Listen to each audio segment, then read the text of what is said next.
हमारे principal secretary power sector के श्री दिनेश वाघमारे,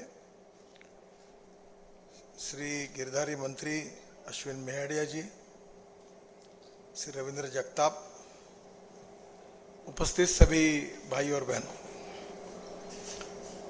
हमारे देश में आने वाले समय में 2030 के पहले देश को कार्बन न्यूट्रल बनाना है। एक बहुत बड़ा चैलेंज और उसकी कमिटमेंट आदरणीय प्रधानमंत्री जी ने की है और उसलिए हमें सबसे आवश्यक है कि हमारे एनर्जी सेक्टर में काफ़ी रिफॉर्म होने की भी आवश्यकता है। आज हमारे देश में बड़े प्रमाण पर थर्मल पावर का हम यूज़ करते हैं और उसकी पोल्यूशन की भी गंभीर समस्या है और इसलिए स्वाभाविक रूप से पावर सस्ती भी होनी चाहिए और उसके साथ साथ पोल्यूशन से मुक्ति भी मिलनी चाहिए और इसलिए ग्रीन पावर ये हमारे लिए बहुत इम्पोर्टेंट है। जो टारगेट हमने हमारे प्रधानमंत्री जी ने तय किया है वो टोटल टारगेट बहुत बड़ा है। इसमें 2030 में सोलर का 280 गीगावाट, विंड का 140 गीगावाट, बायो का 10 गीगावाट और हाइड्रो का 70 गीगावाट, टोटल 500 गीगावाट का टारगेट है।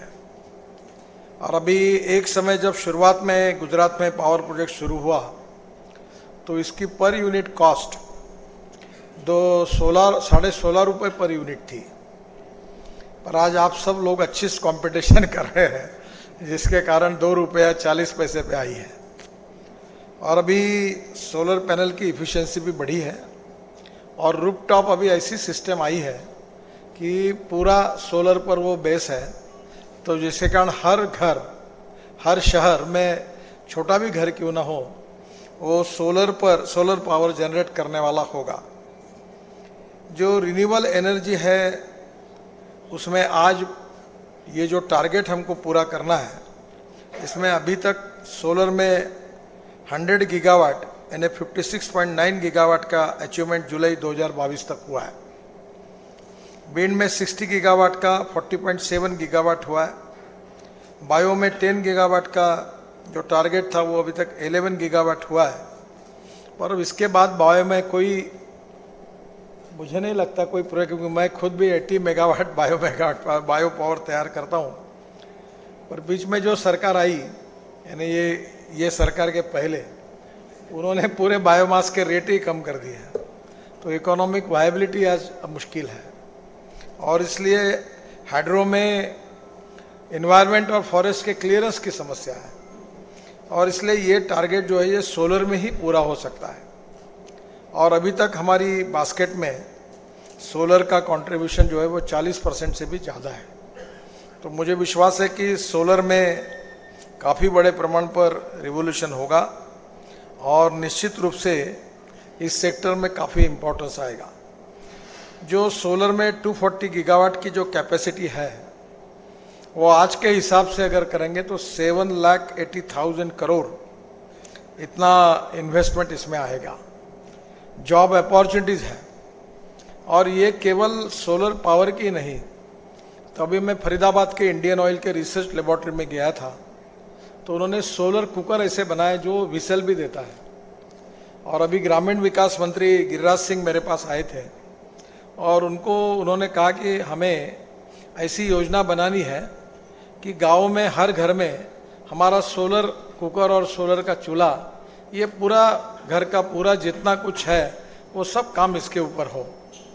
गर्म पानी भी मिले, ये भी मिले। अब इसमें बहुत आपको रिसर्च करना है कि ऐसा हाइब्रिड मॉडल तैयार हो कि जो घर में पावर भी दे और उसके साथ साथ घर में किचन में भी उसका पूरा उपयोग हो जाए। तो भारत सरकार की ओर से इसकी योजना वो बना रहे हैं। पेट्रोलियम मंत्री जी ने भी मुझे उसके पूरे डिटेल्स भेजे हैं और इसलिए स्वाभाविक रूप से आने वाले समय में इसमें काफ़ी परिवर्तन आएगा। पावर के बिना देश की प्रगति नहीं हो सकती। Water, power, transport and communication, और इसमें सबसे बड़ी समस्या है कि पावर सेक्टर को संभालना भी होगा। अभी जो डिस्कॉम है उनके लॉसेस टोटल 10 लाख करोड़ से ज़्यादा है मुझे अंदाज नहीं है, पर शायद महाराष्ट्र का भी लॉसेस 1 लाख करोड़ से ज़्यादा ही होंगे, ज़्यादा ही है ना, 1.5 लाख करोड़ हुए हैं। तो मैं जब विपक्ष का नेता था तो मैं कहता था more generation more losses, no generation no losses. तो ये इसका कारण अभी प्रीपेड कार्ड की सिस्टम आने वाली है। एक बिल प्रलंबित है, उसमें काफ़ी अच्छी बातें हैं, पर उसकी चर्चा करना आज मेरे लिए उचित नहीं होगा। कैबिनेट के सामने आया है, उसमें काफ़ी सुझाव हैं और इस सेक्टर में 24% ट्रांसमिशन डिस्ट्रीब्यूशन लॉसेस और थेफ्ट है, और इसलिए जब तक बिजली की अकाउंटेबिलिटी नहीं होगी, चोरियां बंद नहीं होगी, तब तक ये सेक्टर इकोनॉमिकली वायबल नहीं होगा। और इसलिए आने वाले समय में इस सेक्टर में रिफॉर्म की भी आवश्यकता है। सबसे बड़ी बात है कि एनर्जी इंपोर्ट करने वाला हम देश हैं। हम 16 लाख करोड़ रुपए ये जो है ये विशेष रूप से फॉसिल फ्यूल को इंपोर्ट करने के लिए खर्चा करते हैं, और स्वाभाविक रूप से पेट्रोल, डीजल और गैस इकोनॉमी जो है इसको हम अल्टरनेटिव फ्यूल में जाना चाहिए। और मैं ट्रांसपोर्ट मंत्री हूँ और मैंने आग्रह से ये कोशिश की कि इस देश में electric, ethanol, methanol, biodiesel, bio CNG, bio LNG और ग्रीन हाइड्रोजन और इलेक्ट्रिक, इसका जोरदार इसमें उपयोग हो। और आज बड़ी खुशी की बात है कि अब इलेक्ट्रिक व्हीकल पॉपुलर हो गए। 50,000 बसेस इलेक्ट्रिक की ली जा रही है और पूरा ट्रांसपोर्ट इलेक्ट्रिसिटी में कन्वर्ट हो रहा है।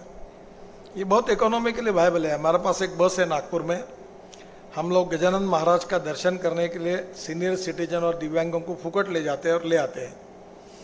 तो बस एक ने डोनेशन में दी हुई है, अब वो 3 बसेस चाहिए क्योंकि सितंबर तक बुकिंग हो गया है। और वहाँ शेगांव के संत गजानन महाराज ट्रस्ट ने भी चार्जिंग की व्यवस्था करके दी है। पर इसमें सबसे बड़ा इनोवेशन जो होगा वो इम्पोर्टेंट है, जिसके लिए आपको तैयारी करनी है। ये सोलर पावर तक सीमित मत रहिए। इन हाइड्रोजन जो है ये भविष्य का फ्यूल है। जैसा LNG is a fuel for the future ऐसा कहते थे, वो भी सही है। वैसे अब green hydrogen is the fuel for the future. और ग्रीन हाइड्रोजन में ब्लैक हाइड्रोजन है जो कोयले से तैयार होता है, ब्राउन हाइड्रोजन है वो पेट्रोलियम से होता है, और ग्रीन हाइड्रोजन जो है बायोमास से, और दूसरी ओर विशेष रूप से ये हमारे पानी से हम तैयार कर सकते हैं। इसमें प्रॉब्लम एक ही है कि इसकी 70% कॉस्ट पावर की है, और मेरा एक ड्रीम है कि ये $1 पर केजी ग्रीन हाइड्रोजन की कीमत होनी चाहिए। तो एक कार जो है 450 किलोमीटर 1 किलो में जाएगी। मेरे पास इसकी एक कार भी है टोयोटा की जो हाइड्रोजन पर चलने वाली है। और ये जो ग्रीन हाइड्रोजन है ये किसान तैयार करना चाहिए, गांव में गरीब लोगों ने तैयार करना चाहिए। और इसमें आपका बहुत इंपॉर्टेंट रोल इसलिए है कि सोलर पैनल रूफटॉप, उसमें सोलर तैयार करके उसके जो पानी है, गंदा पानी है, जैसे कॉरपोरेशन है, नगर परिषद में है, या शुगर फैक्ट्री में हमारे यहाँ पानी होता है, उसको बॉयलर में डालने के लिए शुद्ध जल लगता है। सब जगह हमारे पास पानी के प्लांट है, और उन्हीं प्लांट को सोलर में वो पानी लेकर उसमें ग्रीन पावर सोलर में तैयार करके इलेक्ट्रोलाइज़र, मैंने अभी एक बंगलोर में फैक्ट्री को लॉन्च किया, उनका इलेक्ट्रोलाइज़र 1 करोड़ 20 लाख 25 लाख का है। 90% प्रोडक्शन वो यूएसए को एक्सपोर्ट करते हैं। अभी बहुत मैन्युफैक्चरर आ रहे हैं। तो वो जो सोलर से जो ये हमारा इलेक्ट्रोलाइज़र चलेगा, इससे ऑक्सीजन और हाइड्रोजन अलग हो जाएंगे, और वो जो हाइड्रोजन होगा वो हाइड्रोजन जो है वो हमको कंप्रेस करना पड़ेगा 500 बार पर, उसको जनरेटर लगेगा। तो मैंने बहुत पीछे पड़ा था, अभी अतुल किर्लोस्कर जी के पीछे पड़कर उन्होंने मेरे घर के लिए मुझे पहला जनरेटर सेट दिया है जो 100% बायो इथेनॉल पर है। और एक अच्छी बात हो गई कि बायो इथेनॉल की कैलोरिक वैल्यू हमने पेट्रोल के बराबर करके दी है। मुझे ही कुछ साइंटिस्ट आए थे रशिया से, उनका प्रेजेंटेशन मैंने इंडियन ऑयल रिसर्च लेबोरेटरी के राम कुमार और इंडियन ऑयल के चेयरमैन वैद्य साहब और पेट्रोलियम मिनिस्टर पुरी, इनके सामने किया। 3 महीने ट्रायल हुई और ये प्रूव हो गया कि इथेनॉल की कैलोरिक वैल्यू पेट्रोल के बराबर आ सकती है। इसका मतलब जितना एवरेज इथेनॉल का मिलेगा उतना ही पेट्रोल से मिलेगा।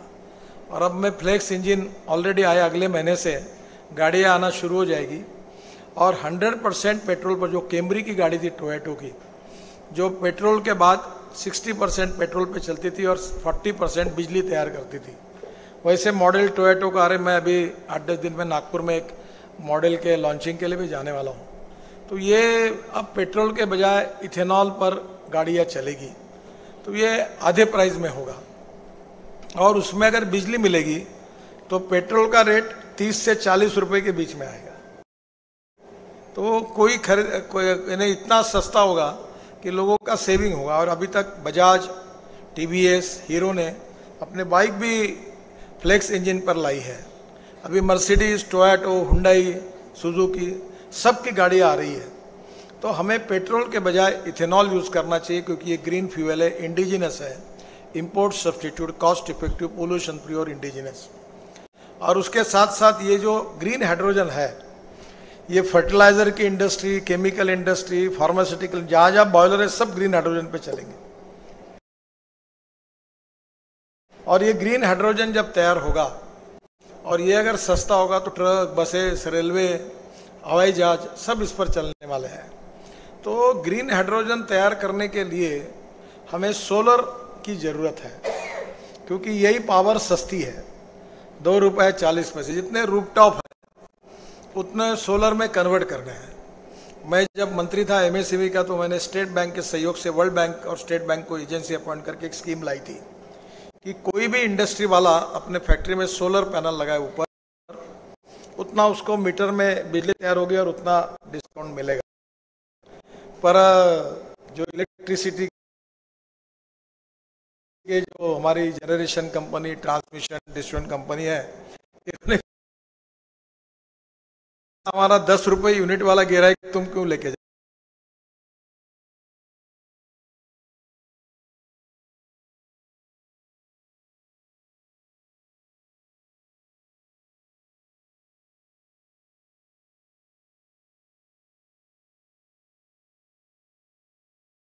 जा रहे हो भारत सरकार, ये तो जिंदगी में सुधर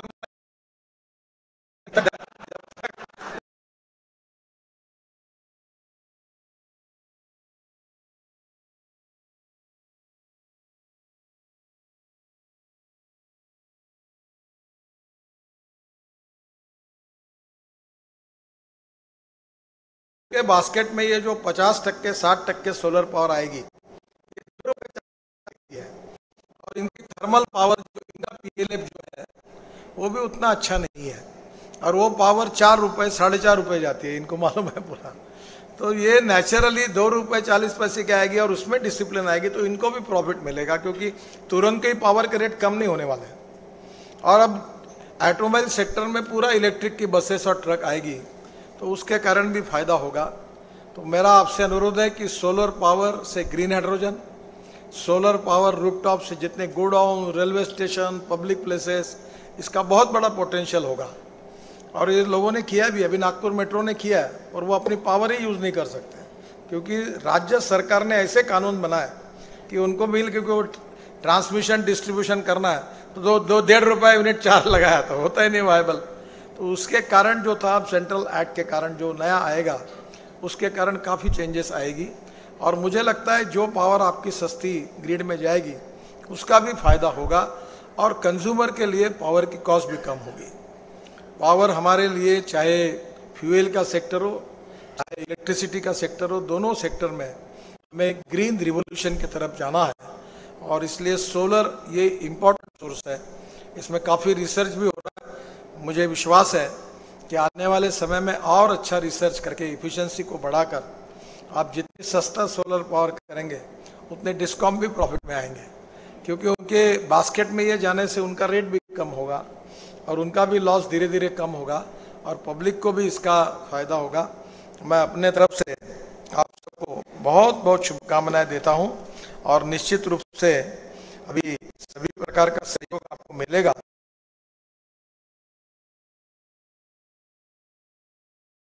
आप सबके सहयोग से हम ऊर्जा के क्षेत्र में आत्मनिर्भर बनेंगे, इसी विश्वास के साथ आपको शुभकामनाएं देता हूं। बहुत बहुत धन्यवाद, नमस्कार। बहुत बहुत धन्यवाद गडकरी जी। कार्यक्रम जारी रहेगा दोस्तों, कृपया तालियों